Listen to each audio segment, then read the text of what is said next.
हिंगोली जिल्ह्यामध्ये 13,000 कॅन्सर संशयित महिला आढळल्याची माहिती आहे। महिलांच्या आरोग्य तपासणीसाठी जिल्हाधिकारी अभिनव गोयल यांच्या संकल्पनेतून हाती घेण्यात आलेल्या संजीवनी अभियानातून ही चक्रावणारी माहिती समोर आली।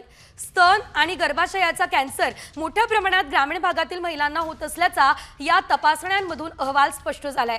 आता या महिलांची आरोग्य विभागाकडून तालुका स्तरावरती स्क्रीनिंग सुद्धा केली जाणार आहे।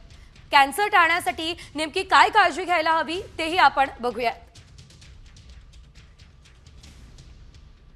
त्यांना ट्रेन करून त्यांना घरोघरी पाठवून महिलांना काही लक्षण आहेत का हे जाणून घेतले आणि त्याच्यातून आपल्याला 13,000 जवळपास असे महिला सापडले त्यांना काहीतरी लक्षण आहे, म्हणून आपण त्यांची आता यादी केलेली आहे आणि पुढच्या टप्प्यात आता त्यांची PHC, RHSDH किंवा आपल्या जिल्हा रुग्णालय तिथे आपण त्यांची टेस्टिंग, त्याच्यामध्ये VIA टेस्टिंग आहेत, गरज भासली तर बायोप्सी ही करून आपण जर त्यांना काही इश्यू असेल तर तेही निदान करण्याचा आपण प्रयत्न करणार। एकंदरीत आपण जर बघितलं तर मोठ्या प्रमाणात तब्बल 13,000 महिलांना कॅन्सर सदृश्य लक्षणं आढळलेली आहे। त्यामुळे एकच खळबळ खरं तर उडाली असल्याचं बघायला मिळतंय। त्यामुळे यामागचं नेमकं कारण काय आहे हे देखील शोधण्याचा प्रयत्न जो आहे तो प्रशासनाकडून केला जात असल्याचं आपल्याला बघायला मिळतंय।